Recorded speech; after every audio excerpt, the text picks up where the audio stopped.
오늘은 생명구원의 대가라고 하는 말씀으로 요한복음 21장을 함께 나누기 원합니다. 여러분은 믿음 생활하면서 여러분 자신에게 실망해 본 적이 있으십니까? 어떻게 살아야 하는지 다 아는데 뭘 해야 되는지도 알면서도 뜻대로 안 되고, 그리고 결정적인 순간이 되면은 힘없이 무너져 버리는 자신을 본 적이 있으십니까? 마치 언덕에 오르는데, 자동차를 타고 언덕에 올라가는데 아무리 엑셀을 밟아도 나가지가 않고 덜렁덜렁 하다가 시동이 꺼져버리고, 그래서 브레이크 밟고 또 시동을 켜서 또 밟았는데 올라가지 않은 그런 차처럼, 아무리 발버둥치고 아무리 애써봐도 내 자신의 한계를 넘어서지 못하는 무력감 속에서 탄식해 본 적이 있으십니까? 믿음으로 살아가는 것이 뭔 줄 아는데 인생에서 매 순간마다 믿음 없어서 넘어지고 또다시 타협할 수밖에 없는 자신을 바라보면서 안타까움 속에 눈물을 흘려본 적이 있으십니까?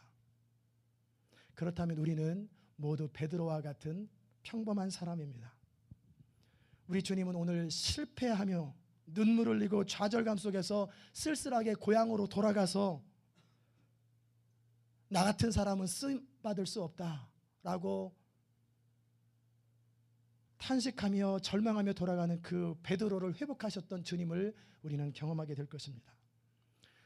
물고기를 잡고 살았던 어부 베드로가 주님의 수제자가 되어서 3년을 따라다녔습니다.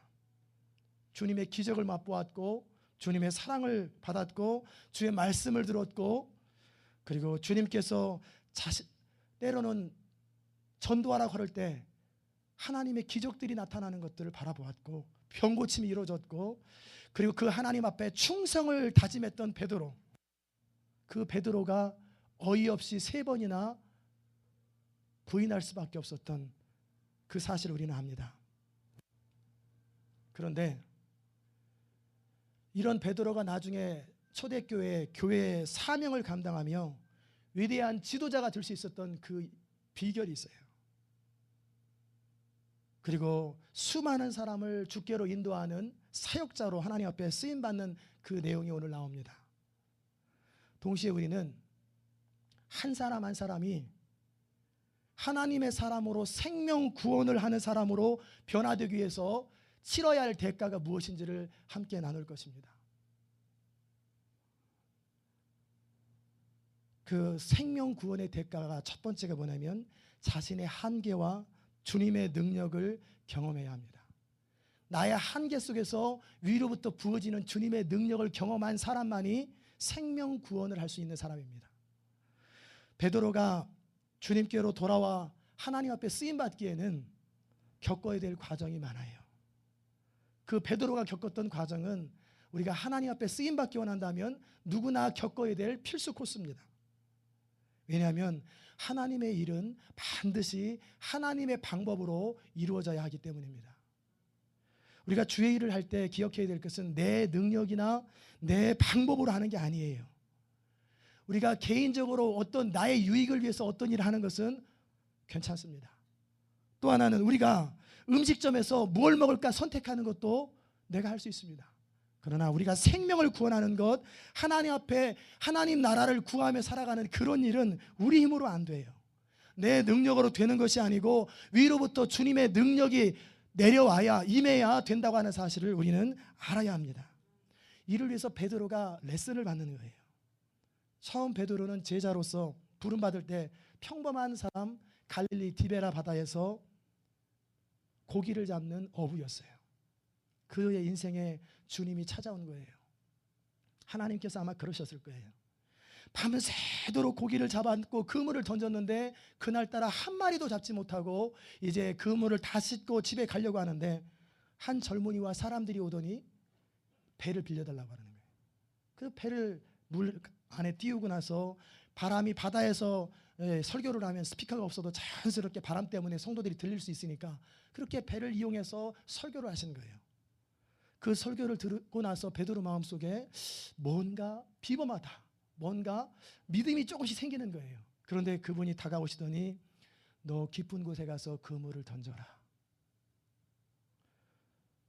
밤새도록 잡아도 안 되고 아무리 해도 안 되고 깊은 곳에서는 더더욱이 아침에 고기가 안 잡히는 거 뻔히 알면서도 말씀에 의지하여서 그물을 한번 던져봤어요.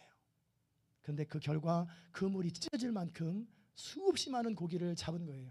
평생에 그렇게 많은 고기를 한 번에 잡기는 처음일 거예요. 그런데 베드로는 그때까지도 왜 고기가 잡히는지, 왜 그런 일이 생기는지 알 도리가 없어요. 단지 한 가지, 주님 명하는 대로 하니까 되네, 이분 특별한 분이네, 그 정도까지밖에 모르는 거예요. 이런 베드로가 주님 발 앞에 엎드려 고백한 후에 3년이나 예수님을 따라다녔습니다. 그의 말씀을 들었고 그분의 인격을 경험했고 그분의 기적을 보았고, 때로는 자기도 직접 전도하면서 병든 자가 일어나고 믿음이 없는 자들이 믿음이 생기는 것을 간접적으로 경험하고, 어떤 날은 예수님이 기도하러 간 사이에 다른 제자들이 자기들 나름대로 배운 대로 열심히 해봐도 병이 안 떠나고 귀신이 안 떠나는 걸 보면서 우리는 왜 이런 일이 안 생깁니까? 라고 탄식했던 것도 기억해요. 3년을 따라다녔어도 이 베드로는, 또 다른 제자들은 왜, 어떻게 하여 위로부터 하나님의 능력이 우리를 통해서 나타나는지를 모르는 거예요. 어떤 날은 되는 날도 있고 어떤 안 되는 날도 있는데 그 정확한 원인을 모르고 나름대로 이것저것 해볼 뿐이에요. 3년이나 제자 훈련 받고 나서도 한 게 뭡니까? 누가 크냐 서로 경쟁하고, 누가 더 높은 자리 차지할 거냐 경쟁밖에 못. 이런 제자들을 예수님은 묵묵히 참아주셨어요. 왜냐하면 베드로가 장차 변화될 것을 아셨기 때문에 그래요. 베드로 어느 날 명세함합니다. 다른 사람은 다 주를 부인하고 버릴지라도 나는 절대로 주를 부인하지 않겠습니다. 버리지 않겠습니다. 영생의 말씀이 여기 있으면 내가 어디로 가오리까? 충성을 다짐했는데 그 다짐을 무색하게 할 만큼 그는 3번이나 저주까지 하면서 나는 그 사람 몰라요. 세상에 이렇게 비참한 사람이 어디 있어요? 난 그 사람 모른다고 화 있을진저 컬스 하면서 저주까지 하면서 난 모른다고 할 만큼, 그때 새벽닭이 울고 예수님 물끄러미 쳐다보는 거예요. 얼마나 부끄러웠겠어요. 통곡하며 울지요. 우리도 교회 다니면서 이런 경우를 많이 만나고 이런 사람들 많이 만납니다. 굉장히 열심히 있어 보여요. 열정도 있고 충성스러워 보이는 사람, 그리고 말마다 은혜가 되는 말을 하고 믿음의 말을 하는 것 같은데 어느 날 무너져 있고 어느 날 시험 들어 있고 어느 날 좌절되어 있는 모습을 바라보면서 이상하다, 왜 그럴까? 또 때로는 우리 자신이 그럴 때가 있어요. 내가 할 수 있는 수준까지는 다 해봤지만 내 수준 이상을 넘어설 때는 감당하지 못하고 무력하게 무너지는 것, 이게 바로 베드로의 모습이요 우리의 모습입니다. 왜 그럽니까? 어떤 사람은 기도가 부족해서 그렇다고 그래요. 겟세마네에서 깨어서 기도할 걸. 물론 그럴 수 있지요. 또 어떤 사람은 교만해서 그랬다고 그래요. 그럴 수도 있어요. 그러나 우리가 분명히 알 것은 생명을 구원하는 예수님의 사역을 감당하려면 넘어야 할 코스가 있고 과정이 있다는 것이에요. 생명을 구원하는 것은 단지 인간적인 사역이 아니라 영적인 일이에요. 영적인 일에는 반드시 사단의 방해가 있어요. 여러분 교회 처음 나오려고 할 적에 누구 소개로 이런저런 교회 나오려고 할 때 나오기 싫었잖아요. 그리고 예배 시간에 오면은 찔리고 부담스럽고 졸리고, 지금도 눈 감고 계시는 분 눈 탁 뜨시고 셀폰 소리 방해돼가지고 이 기분 나쁘다, 다음부터 안 온다, 그런 기분 나쁜 생각도 하고, 교회 처음 나올 때 뭐 설교 시간가 부담되고 사람들 말이 부담되고 해서 나오다가 실족하다 이런 과정을 겪는 거예요. 그러다가 이제 믿음으로 좀 한 단계 서서 그 다음 단계로 업그레이드 할 때, 내가 좀 이제 믿음 생활을 조금 더 잘해보려고 하면 회방들이 막 있는 거예요. 마귀가요 만만치가 않아요. 한번 사로잡으면 안 놔요. 끝까지 안 놔요. 그러나 끝까지 믿음으로 살기를 결단하면 놔주거든요. 아니면 주위에서 중보기도를 많이 하거나. 이런 영적 전쟁의 일을 우리가 무슨 수로 감당하겠어요? 이길 능력이 없어요. 우리는 그런 얘기도 설교 시간에 많이 들었기 때문에 내 입에서 또 그런 얘기도 하는데 그런 얘기 하면서도 무너져요. 그럼 넘어야 할 과정이 뭡니까? 뼈아픈 베드로가 겪었던 시간들을 겪는 거예요. 큰 소리 쳤고 장담했고 이것저것 다 해봤지만 내 힘으로 안 되고 열정만으로 안 된다는 것을 깨닫는 날이 있어야 돼요. 목회도 마찬가지예요. 열정 가지고 되는 거 아니에요. 이리 뛰고 저리 뛴다고 목회가 되는 것, 사업이 되는 거 아니에요. 하나님의 능력이 임하는 것이 무엇인지를 알아야 돼요. 베드로가 능력이 없었던 것도 아니고 열정이 없었던 것도 아닌데 그런 것을 넘어서서 위로부터 하나님의 능력이 임해야 되는데 그러려기에는 베드로가 너무나 부족한 거예요. 제가 종종 우리 찬양 사역자들이나 또는 셀 리더들이나 또 목사님들에게 그런 얘기를 합니다. 사역을 하려면 하나님의 성령이 어디로 움직이는지를 볼 줄 알아야 합니다. 하나님의 일하시는 것이 보여야 됩니다. 그냥 하나님의 인도하심이 막연하게 돌아보니까 하나님이 인도하셨습니다, 이거 말고 이거는 팔로우면 괜찮아요. 그러나 앞에서 이끌어갈 사람은 하나님의 인도하심이 보여지고 느껴져야 돼요. 이 순간에 하나님이 뭘 원하시는지 느껴지지 않으면 주의 사역은 이리 가서 부딪히고 저리 가서 부딪히고 시행착오를 겪게 됩니다. 처음엔 열심히 하다가 한계에 부딪히고 또 어느 순간 가면 무너져 버리고 매일 그러는 이유가 나의 한계를 넘어서지 못하고 내 능력 범위 안에 사기 때문에 그래요. 예배 가운데 하나님의 성령이 어떻게 임재하시는지, 셀그룹 안에서 단지 교제하는 것, 중보기도 하는 수준을 넘어서서 그리스도가 그 가운데 임재하는 것을 함께 느낄 수 있는 것이 어떻게 해야 가능한지, 한 사람이 주께로 돌아오기 위해서 내가 겪어야 될 영적 전쟁이 무엇인지 막연하지 아니하고 구체적으로 느낄 줄 알고 영적으로 깨달을 줄 알아야 주의 사역들을 감당하는 거예요. 그래서 에베소서 6장에서 무시로 성령 안에서 깨어서 기도하라. 우리의 싸움은 혈과 육에 대한 것이 아니다. 내 능력이나 내 방법이나 내 은사나 내 탤런트 가지고 하는 거 아니에요. 한계가 있습니다. 어느 순간 되면 처음엔 되는 것 같아요. 어느 순간 되면은 담벼락에 탁 부딪히고 도무지 안 넘어갑니다. 그러면은 해봤는데요, 안 되던데요. 그래서 낙담되고 좌절해서 다음에는 시도 안 합니다. 여러분, 하나님의 능력은 어떤 방법에 있는 거 아니에요. 철저하게 깨어진 사람, 하나님 앞에서 자신의 한계를 인정하면서 겸손하게 무릎 꿇을 줄 아는 사람, 무릎으로 승부를 볼 줄 아는 사람이 하나님의 일을 감당하는 거예요. 영성 스피리추얼리티는 테크닉이 아니에요. 기술이 아닙니다. 하나님 앞에서 우리의 인격적인 반응이 영성이에요. 베드로는 십자가에 달리신 예수님을 바라보면서 너무나 안타깝고 어떤 것도 도와야 되는데 잡혀가시는 예수님 바라보면서 뭔가로 도우려고 말고의 길을 잘랐지만 예수님은 그런 거로 하는 거 아니다. 검을 쓰는 자는 검으로만 한다. 도로 귀를 갖다 붙여주는 거예요. 그게 뭡니까? 내가 가진 재산 가지고, 내가 가진 말재주 가지고, 내가 가진 탤런트 가지고 뭔가 하다가 그거라도 주님을 도와보려고 하다가 괜히 헛된 일을 하는 것처럼, 남의 귀만 자르는 것처럼 그렇게 되는 거예요. 예수님을 사랑해서 좀 더 예수님 옆에 머물고 싶었고 예수님을 한 번이라도 더 보고 싶었는데 결국 자신은 3번을 예수님을 부인할 수밖에 없는 초라한 인생이 되는 거예요.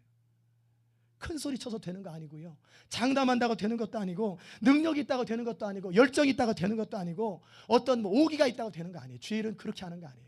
그것 이상으로 마귀는 능력이 셉니다. 우리는 마귀의 능력을 우리 힘으로는 불가능하게 못 이겨요.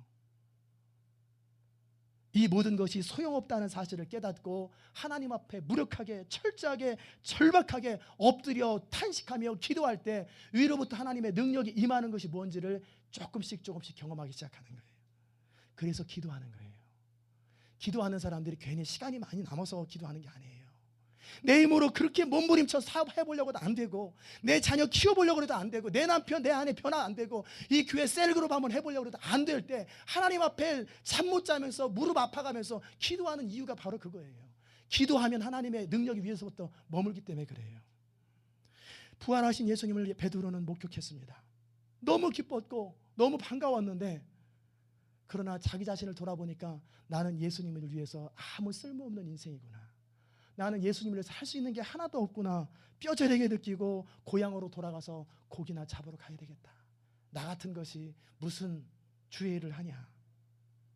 다른 제자들 나도 가련다 다들 예수님의 제자들이 고기 잡으러, 그냥 우리는 주의 그 사역을 감당할 만한 그릇이 못 된다 하고 다 고향으로 떠나고 각자 고기 잡으러 갈 그때에 예수님께서 찾아오시는 거예요.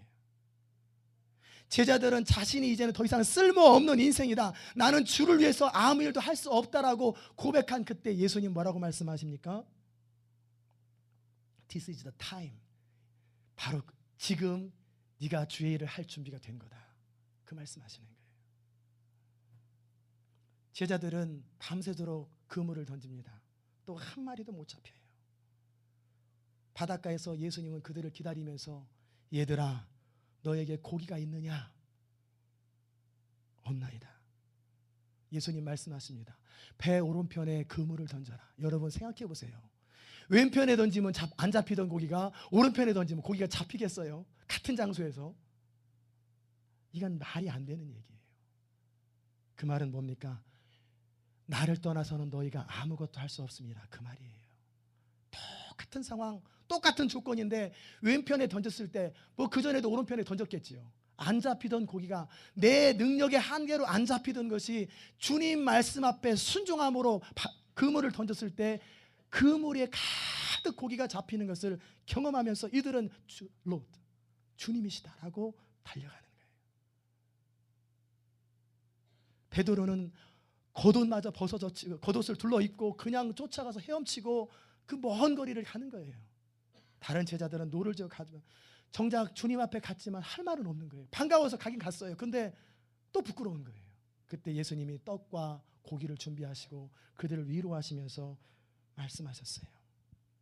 이제 이 제자들은 3년 전에 호기심 반 두려움 반으로 따르던 그 제자들이 아니라 예수님을 너무너무 잘 알고 익숙하고 자신의 능력의 한계를 철저하게 발견하고 무력해진 그때 다시 한번 찾아오신 예수님을 만나는 거예요. 여러분, 하나님 앞에 쓰임받는 정말 중요한 조건이 뭔지 아십니까? 막연하게가 아니라 철저하게 자신의 무력함을 깨닫는 거예요. 바울의 영성, 예수님의 영성이 무력성이에요. 무력성이란 뭐냐면 내가 오직 예수 그리스도와 십자가 외에는 아무것도 알지 않기로 작정했노라. 나는 나의 약한 것밖에 자랑할 것이 없노라. 나는 내가 괜찮다고 생각하는 것 복음에 전부 다 방해만 되고 오히려 내가 약할 때 위에서부터 능력이 임하는 걸 뭔 줄 알고 예수님은 나는 내 스스로 아무것도 하지 아니하노라. 나는 아무것도 할 수 없노라. 무력성이에요. 그러는 가운데 위로부터 하나님의 능력이 임하기 시작하는 거예요. 충성 다짐해도 최선을 다해봐도 오히려 하나님의 교회 일이 망쳐질 수 있다는 사실을 우리가 알아야 됩니다. 교회 일은 어떤 사람이 할 때 제일 문제가 많이 생기냐면 열정이 있는데 믿음이 없는 사람, 겸손이 없는데 열심히 최선을 다해서 노력하는 사람, 그런 사람들이 교회의 어려움들을 겪어요. 변화되지 않았는데 배우긴 다 배운 사람, 이런 사람들이 교회의 트러블 메이커예요. 변화가 돼야 되는데 변화가 안 된 상태에서 알긴 다 알아요. 그러나 그럼에도 불구하고 감사한 것은 그런 우리를 하나님이 이끌어 가신다는 거예요. 그런 우리를 다듬으시고 한계에 빠뜨리고 서로 누가 잘났느냐 경쟁하던 제자들이 이제는 무력감 속에서 절망감 속에서 다시 한번 주님을 발견하면서 이제 위로부터 하나님의 성령의 능력이 임하여서 초대교회 위대한 지도자도 바꾸는 거예요. 하나님께서 여러분을 시온 인터내셔널 교회 남아있게 하신 것이 뭡니까? 여러분을 정결하게 하시고 거룩하게 하시고 다듬으셔서 마침내는 하나님 앞에 정오의 빛같이 들어 쓰시기 위해서 모아주신 거예요. 아멘. 이렇게 절망해 본 사람, 이런 사람은 기도하지 않을 수가 없어요. 여러분, 믿음이 있는다고 말하면서 주의 일을 한다고 말하면서 기도하지 않는 사람, 적어도 하루에 1시간 정도는 기도하지 않는 사람은 주의 일을 하기 어렵습니다. 일이 어려워져요. 되는 것 같은데 문제가 자꾸 생겨요. 하나님 앞에 엎드리면서 날마다 주님 도와주세요, 주님 역사해 주세요, 끊임없이 기도하는 사람이 문제가 해결되고 그의 삶에는 열매가 나타나는 거예요.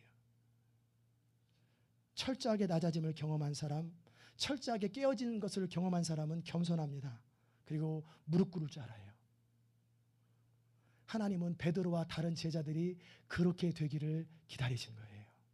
지금도 여러분의 삶의 자리 가운데 여러분이 생각할 때는 사업이 안 되는 것 같고 인간관계가 힘든 것 같지만 하나님은 여러분을 끊임없이 몰아가시는 거예요. 어느 쪽으로? 여러분의 한계를 경험하도록. 그리고 나서 한계 앞에서 처절하게 울부짖고 창문 이루며 주님의 은혜를 구할 때 그때부터 하나님의 능력이 조금씩 나타나는 것이 뭔 줄 알아요. 그런 의미에서 생명 구원을 위해서는 필수적인 대가가 우리가 깨어지는 거예요. 우리 자신이 먼저 깨어지고 한계를 경험하고 나서 위로부터 하나님의 능력이 임하는 것입니다. 두 번째 생명 구원의 대가는 뭐냐면 주님을 온전히 사랑해야 합니다. 이런 베드로에게 주님이 물으셨어요. 반석이라고 하는 뜻은 베드로야 피러 이렇게 물어보지 아니하시고 요한의 아들 시몬아, 처음 예수님 만나기 전에 그 이름을 불러주시는 거예요. 처음부터 다시 시작하자. 요한의 아들 시몬아, 네가 이 사람들보다 나를 더 사랑하느냐? 베드로가 대답합니다. 주여 그러하외다. 내가 주를 사랑하는 줄을 주께서 아시나이다. 그때 주님이 부탁하지요. 내 양을, 어린 양을 먹이라. 두 번째 묻습니다. 요한의 아들 시몬아, 네가 나를 사랑하느냐? 주여 그러하외다. 내가 주를 사랑하는 줄을 주께서 아시나이다. 내 양을 치라. 세 번째 질문합니다. 요한의 아들 시몬아, 네가 나를 사랑하느냐? 베드로는 이제 주님을 사랑한다고 말하는 것조차 자신이 없어요. 그럼에도 불구하고 가슴속에서 간절한 소원은 주께서 모든 걸 아시오네. 내가 주를 사랑하는 줄 주께서 아시나이다. 더 이상 주님 앞에 숨길 게 없어요. 주님 사랑한다고 장담했지만 3번 부인한 자신을 알기 때문에 사랑하긴 사랑하는데 자신이 없어요. 이 간절한 베드로의 고백을 주님은 아십니다. 얼마나 무력한지. 그럼에도 불구하고 다른 누구보다도 주님을 사랑하는 마음이 있는 베드로를 아세요. 여러분에게 질문합니다.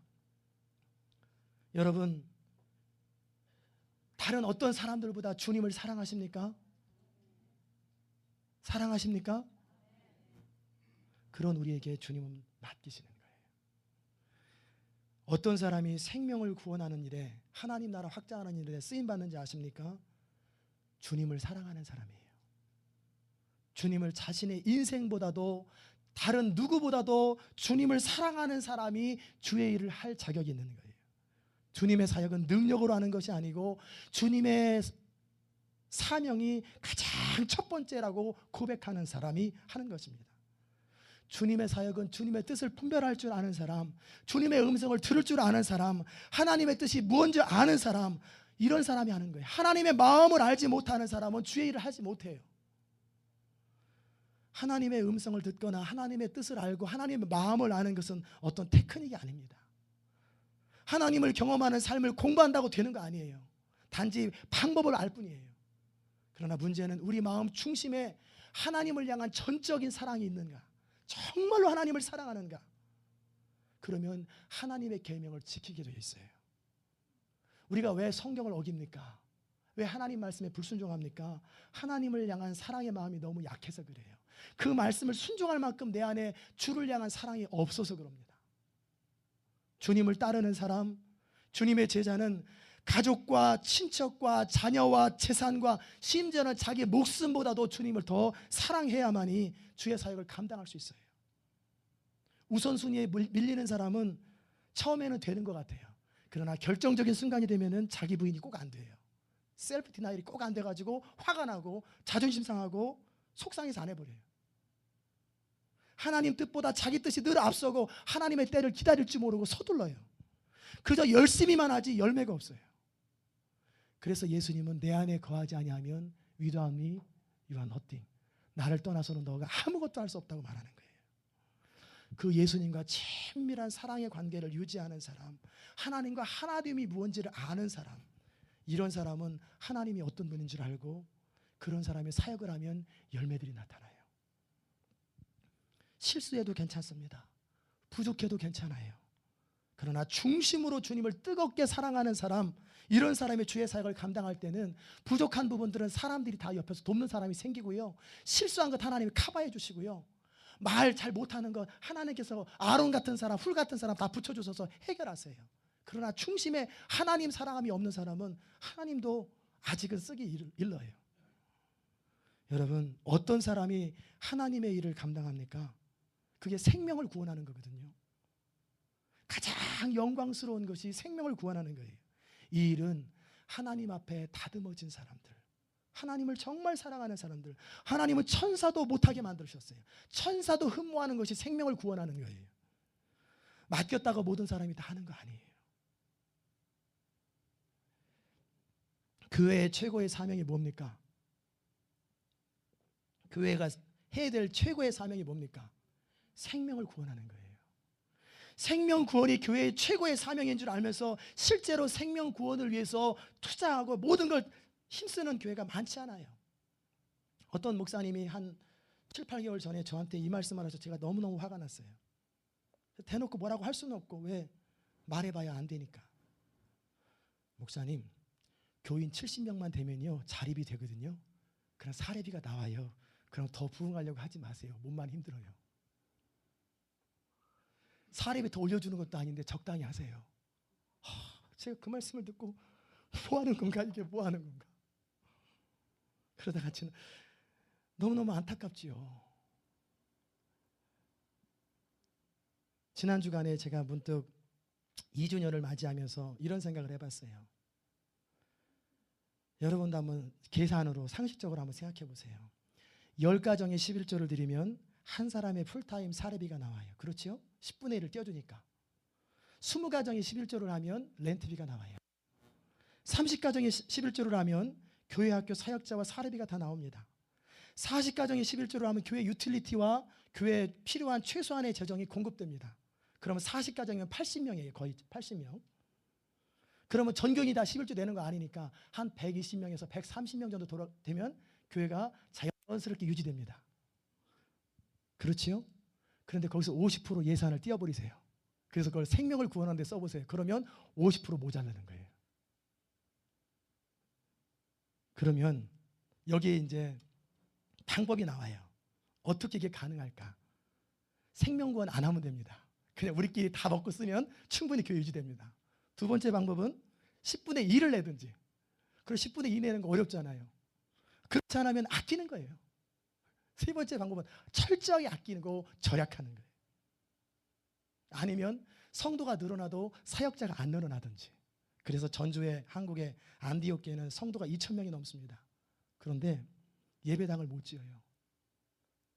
그리고 각 교회학교 부서의 담당자들 빼고는 담임 목사님하고 그리고 행정 담당하는 분 외에는 없어요.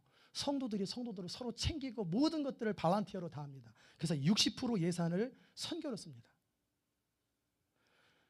비 오는 날 깡통 예배당에서 다다다다다 설교를 듣는 건지 빗소리를 들는지 모를 만큼 시끄러운 소리를 들어가면서, 그리고 우리 친교실에 가면 나와 있는 것처럼 바켓을 갖다 대고 빗 떨어지는 거 서로 맞고 예배당 구석구석에다가 모두가 그렇게 해서 아끼고 절약해서 생명을 구원하는 데 투자하는 거예요. 제가 이런 이야기를 여러분에게 드리는 것은 뭐냐면, 생명을 구원하는 것은 저절로 되지 않는다는 거예요.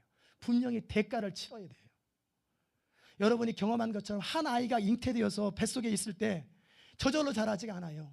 이 아이가 태어나서 이 아이들이 장가갈 때까지 저절로 되는 게 아니라 잠 못 자고 수고하고 돈 벌고 그리고 잔소리하고 실갱이하고 울고 짜고 이 모든 수고가 있을 때 한 사람이 서는 거예요. 마찬가지로 영적으로 한 사람 잃어버린 자가 주께로 돌아오고 믿음이 연약한 자들이 믿음이 섰을 때는 저절로 되는 게 아니에요. 대가를 반드시 치러야 합니다. 그런데 그 대가를 치르는 이유가 뭡니까? 생명이 소중하고 그렇게 사람을 세우는 것이 정말 복된 일이고 영광스러운 일이기 때문에 힘들어도 대가를 치르는 거예요. 마찬가지로 교회도 그런 일을 해야 돼요. 교회입니다. 교회는 건물이 아니에요. 예수 그리스도를 구주로 믿는 사람들의 공동체입니다. 예수님이 주인인 사람 공동체가 교회입니다. 그러면 예수님이 주인이면 주인의 부탁을 들어줘야 되잖아요. 명령을 들어야 되잖아요. 너희는 가서 모든 족속으로 제자를 삼아 아버지와 아들과 성령 이름으로 세례를 주고 내가 분부한 모든 것을 가르쳐 지키게 하라. 내가 반드시 너와 세상 끝날까지 함께하리라 말씀하셨어요. 생명을 구원하는 일, 잃어버린 자들이 주께로 돌아오는 일, 믿음이 연약한 자들이 믿음 안에서 굳건히 세워지는 일을 할 때만이 주께서 함께 하시겠다는 거예요. 그렇지 않으면 함께 하지 않아요. 그렇게 할 때까지. 정말 주님을 사랑하고 주님의 제자라면 생명을 구원하는 일에 자기 인생을 드리고 자신의 물질을 드리고 이 모든 것, 시간을 드리는 것을 기쁨으로 여길 것입니다. 그리고 그런 교회가 되기를 기뻐할 거예요. 여러분이 시온 인터내셔널 교회의 성도가 된 것은 탁월한 선택입니다. 아멘? 탁월한 선택이에요. 탁월한 선택, 가치 있는 선택을 위해서는 분명한 대가가 지불돼야 돼요. 그렇지 않으면 무임승차입니다. 생명 구원을 위해서 다른 사람들은 쉽고 편하게 사는데 우리는 스스로 어렵게 살아가는 사람들이에요. 못 말려요. 스스로 사서 고생을 작정하고 쓰고 싶은 물질 마음껏 못 쓰고 절약하고 아껴서 이렇게 생명구원통에다가 넣는 거예요. 맨날 페니만 넣지 마시고 여기에 외식할 때 절약된 거다 집어넣고, 그 다음에 벼랑간 내가 애쓴 게 없는데 벼랑간 돈이 생겼을 때 여기다 집어넣고 해서 모아가지고 이것을 위해서 생명구원에 투자하는 거예요. 왜 그렇게 합니까? 부부끼리 애들하고 같이 야 오늘 외식 가자 그러다가 그 중에 누구라도 하나가 깨어있는 분이 아빠 생명구원 안 해? 야 모르는 척 해라. 안 그러고 그 딸도 아빠 생명구원 우리 하라고 그랬잖아. 예배 시간에 기도했잖아. 그래 오늘 30불 절약이다. 생명구원통에 탁 넣고 이렇게 모아서 생명이 구원되는 거예요. 왜 이런 일을 합니까? 주를 사랑하기 때문에 그런 거예요. 주님을 뜨겁게 사랑하기 때문에 생명구원을 위해서 우리 자신의 것을 드리는 거예요. 그런데 믿음이 없이는, 훈련되지 않으면 사람의 특징은 자기 중심으로 살아요. 욕심대로 살거든요. 듣게 들을 때는 그런 것 같은데 현실에 부딪히면 또 엉뚱한 짓 해요. 그렇기 때문에 훈련돼야 되기 때문에 양육받으라는 거예요. 훈련받으라는 거예요. 다니엘서에서 많은 사람을 옳은 대로 인도하는 자는 별과 같이 영원히 비추리라.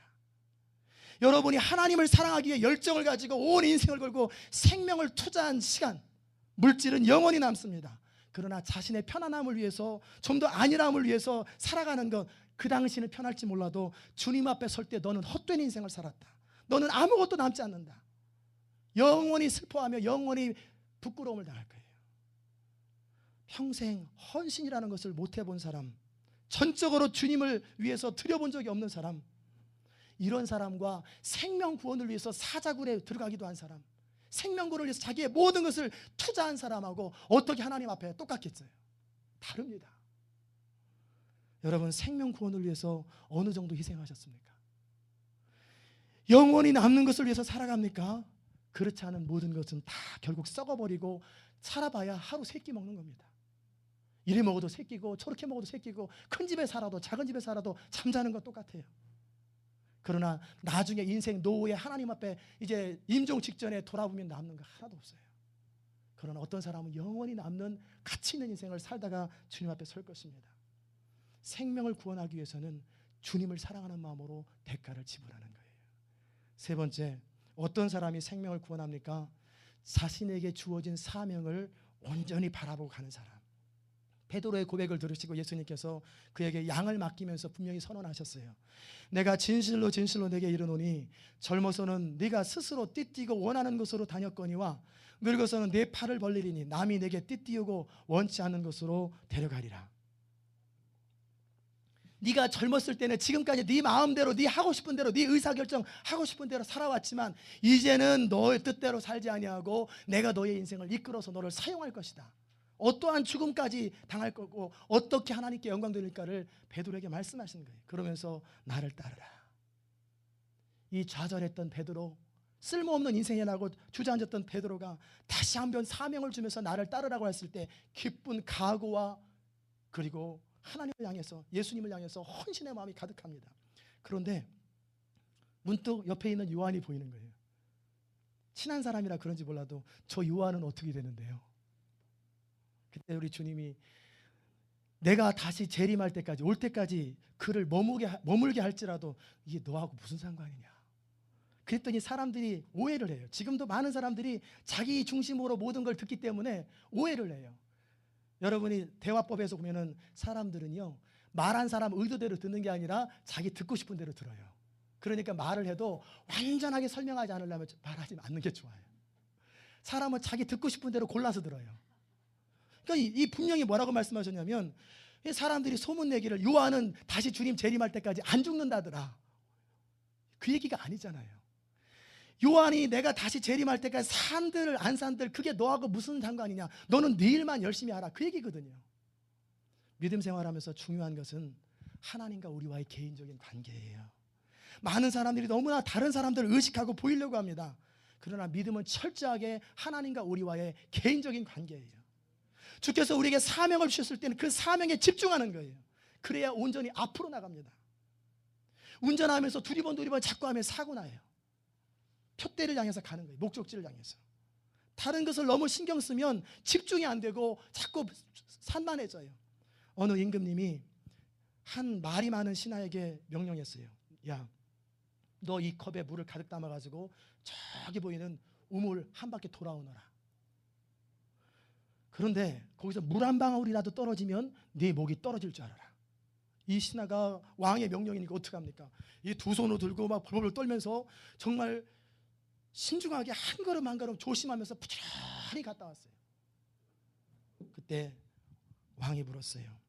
물 한 방울 떨어졌느냐? 한 방울도 안 떨어졌습니다. 잘했다. 그런데 너 거기 갔다 오는 동안에 사람들 봤느냐? 못 봤는데요. 사람들이 너 조롱하는 거 봤느냐? 못 봤는데요. 너 잘한다고 박수 치는 거 봤느냐? 못 봤는데요. 너 들의 산에 꽃, 들의 백합화를 봤느냐? 못 봤는데요. 그럼 또 뭐 했느냐? 나는 이 물 한 방울 안 떨어지는 것이 이것이 유일한 사명이기 때문에 이거 하다 왔습니다. 그때 왕이 웃으면서 내가 가르쳐 주려고 하는 교훈이 바로 그거야. 목적이 있고 정말 중요한 것을 하는 사람은 이것저것 주변 돌아볼 시간 없고 다른 사람 얘기에 신경 쓸 겨를이 없어요. 내가 할 것도 바쁜데 이 사람 얘기 신경 쓰고 저 사람 얘기 신경 쓰고 이 사람 시선 신경 쓰고 그렇게 하면 주의를 못한다. 그 얘기예요. 성도 여러분, 우리는 너무나 많은 경우 쓸데없는 일에 시간을 낭비합니다. 다른 사람하고 경쟁하면서 시간을 낭비하고 서로 비판하고 수군하면서 시간을 낭비하고 이런 사람의 특징은 목적이 없어요. 정말 내가 해야 될 것이 뭔지 모르고 막연하게 주의 나라와 주의 영광 그러면 1년 동안 이번 한 달 동안 이번 주에 오늘 뭐 해야 되는지 구체적으로 물어보면 할 게 없어요. 정말 목적이 없어요. 그렇기 때문에 시간을 낭비하는 것입니다. 정말 생명 구원에 헌신된 사람, 그런 사람은 그 사명을 위해서 자기의 온 인생을 투자합니다. 한가하게 노닥거릴 시간이 없어요. 예배가 뭡니까? 어떤 분은 우리 예배하면서 사는데요. 천국 가도 영원히 예배합니다. 그러나 이 땅에서만 할 수 있는 건 뭡니까? 전도예요.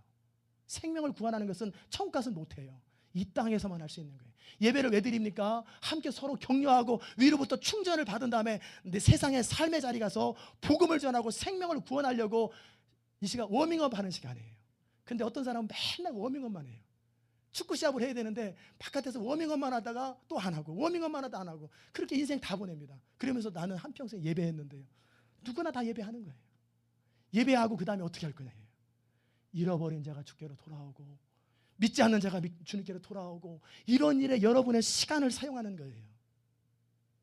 여러분 분명한 인생의 목적이 있습니까? 하나님 나라와 영광을 향한 분명한 비전이 있습니까? 그러면 한가하게 살 시간이 없어요.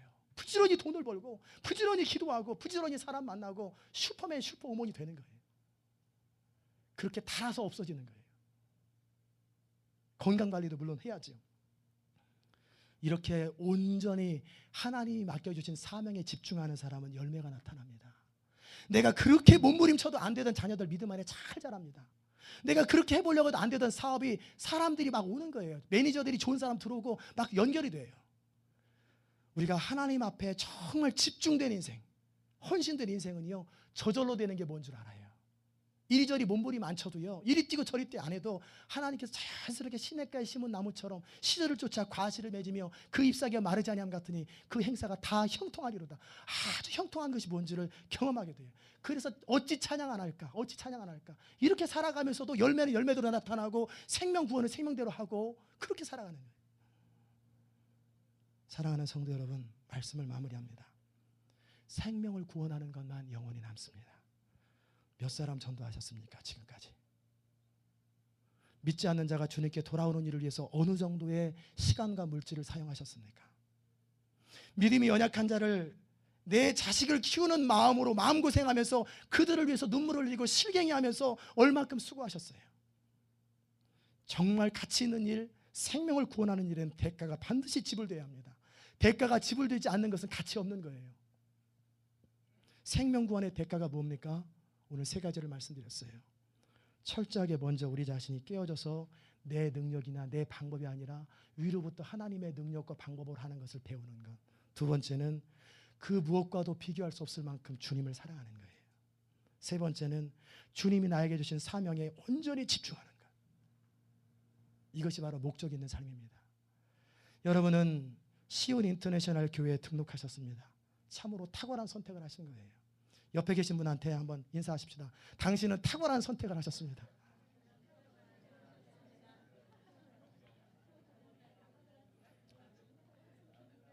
여러분은 생명을 구원하는 교회, 생명 구원을 위해서 모든 것을 투자하는 교회에 선택하시는 거예요.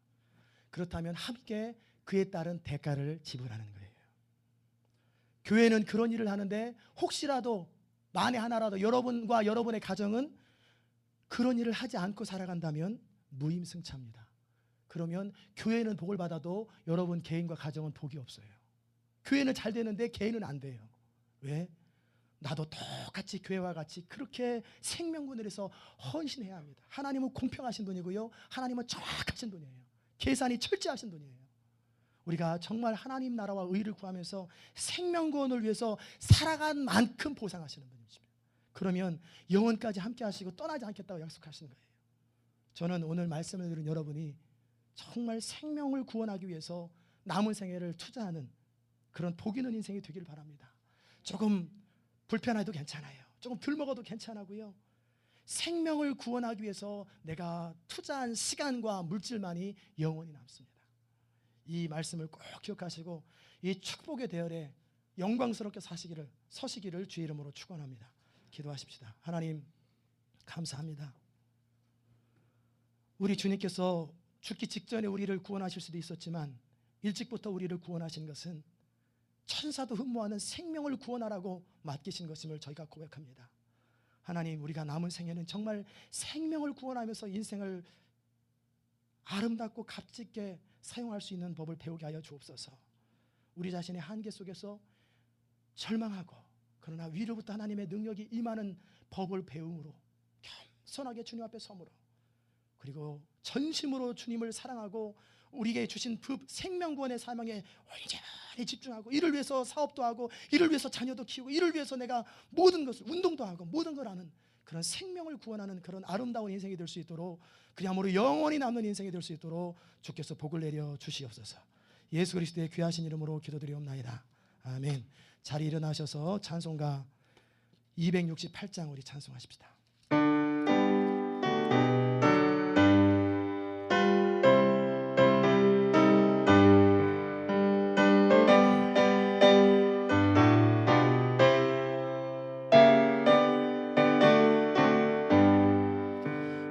세상 위하여 나 복음 전하리. 만 백성 모두 나와서 주 말씀 들어라. 죄 중에 빠져서 헤매는 자들아, 주님의 음성 곧 듣고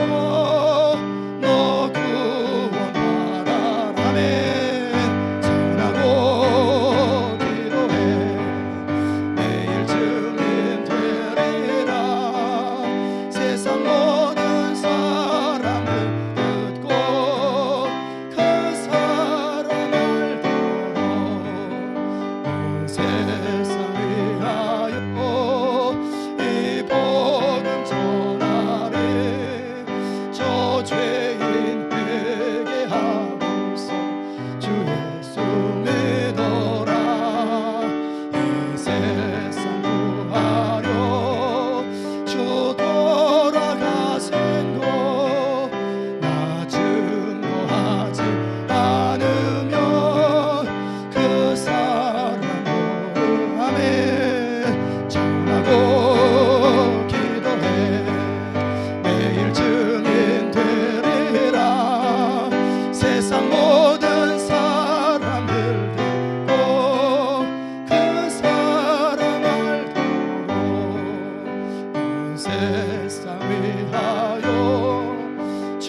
우리 이 시간이 반주하는 동안에 다짐하십시다. 내가 가진 물질, 내 자녀들, 내 생명, 내 자존심, 내 모든 것은 이미 예수 그리스도를 위해서 바쳐졌습니다. 저는 남은 생에 이전까지는 어찌하든지 지난 것입니다.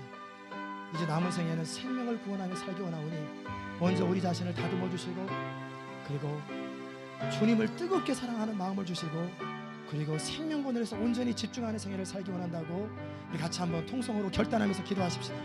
하나님 아버지, 은혜를 진심으로 감사합니다. 하나님, 오늘도 주님 앞에 결단하며 기도합니다. 우리가 영원히 이 땅에 사는 것도 아니고 20, 30년 잠깐 살다가 1, 20년 잠깐 살다 보면 천국에 갈 텐데, 이 짧은 시간 동안에 뭘 하며 보내야 됩니까? 뭘 하며 보내야 됩니까? 우리가 전하지 않으면 그들은 죽을 수밖에 없고 나갈 수밖에 없는데, 우리가 선교사처럼 해외로 나가지는 못해도, 우리가 사자굴에 들어가지는 못하더라도 정말 예수 그리스도의 복음을 전하며 내게 맡겨주신 양을 돌보고 챙기고 사랑하고 귀히 여기고, 정말 한 생명이 주께로 돌아오고 믿음 안에서 자라는 그 이런 일은 내가 기도로 돕고 마음으로 돕고 사랑으로 돕고 물질로 돕고 함께 그런 일을 감당할 수 있도록 주님 은총 베풀어 주시옵소서. 하나님, 우리의 생각과 우리의 마음을 다스리시고 성령으로 충만하게 기름 부어 주시옵소서.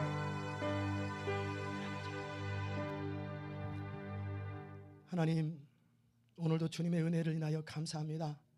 우리의 삶을 추스릴 수 있는 마음을 주시고 우리의 생각을 다시 한번 정리할 수 있는 기회를 주시니 감사합니다. 우리가 이 땅에서 영원히 사는 것도 아니고 잠깐 20, 30년, 짧으면 10년, 5년 살다가 주님 앞에 설 텐데, 하나님, 이 남은 생애 동안에 정말 가치 있는 것, 생명을 구원하는 일에 내 모든 것을 투자하고 달아서 불처럼 타오르고 나서 주님 앞에 설 수 있도록 주여 도우시옵소서. 마지막 임종 직전에 너무 많은 것을 남기지 말게 하시고, 정말 우리의 건강도 투자하고 우리의 시간도 투자하고 우리 물질도 투자하고 우리 자녀들도 그렇게 가르치고 양육하고 정말 영원히 남는 것을 위해서, 그리함으로 우리 인생이 별과 같이 영원히 비칠 수 있도록 주님 은총 베풀어 주시옵소서. 이를 위해서 수고하는 사랑하는 성도들, 아끼고 절약하고 불편해도 참는 모든 성도들, 그들의 인생 가운데 하늘에 속한 신령한 복과 함께 이 땅에 사는 동안에 참으로 하나님의 도우심과 형통케 하심이 끊이지 않도록 주님 역사하여 주시옵소서. 오늘도 귀한 물질을 주님께 드렸습니다. 이 물질을 주님의 나라와 영광을 위해서 생명을 구원하는 일에 사용할 수 있도록 주의 은총 베풀어 주시고 낭비하지 않도록 지혜를 주시옵소서. 하나님 아버지, 또한 우리가 이 물질과 함께 우리의 인생과 우리의 마음 전체를 주 앞에 드리오니 받으시옵소서. 11주 예물을 주님께 드린 사랑하는 성도들, 물질의 선한 청지기가 되게 하시고 내 맘대로 물질을 사용하지 아니하고 주님 원하시는 대로 물질을 사용함으로 네가 작은 일에 충성하였으니 내가 큰 것으로 내게 맡기리라고 하는 복을 얻을 수 있도록 주여 도우시고, 그 큰 물질을 가지고도 또 주님을 위해서만 쓸 수 있도록 주여 역사하여 주시옵소서.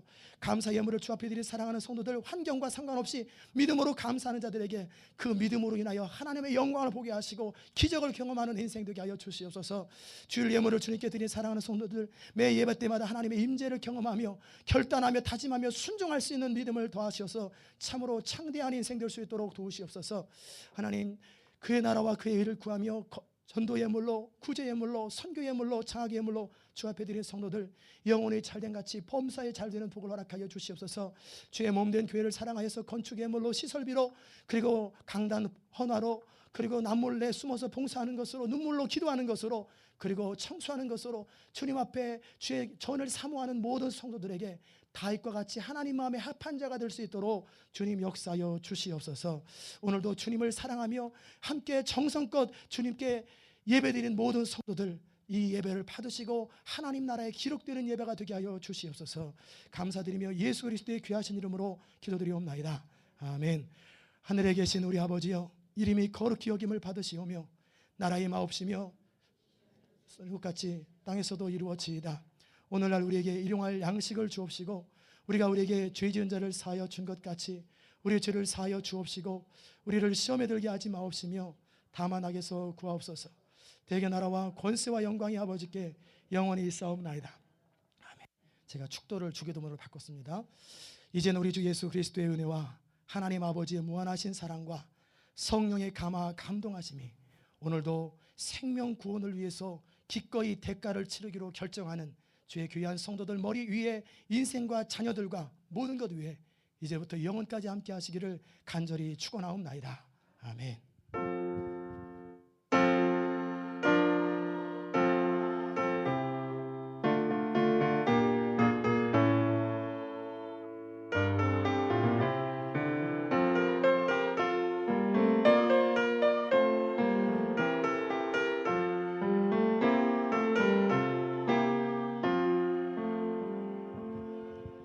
우리 옆에 계신 분하고 인사하시면서 자리에 앉으시기 바랍니다.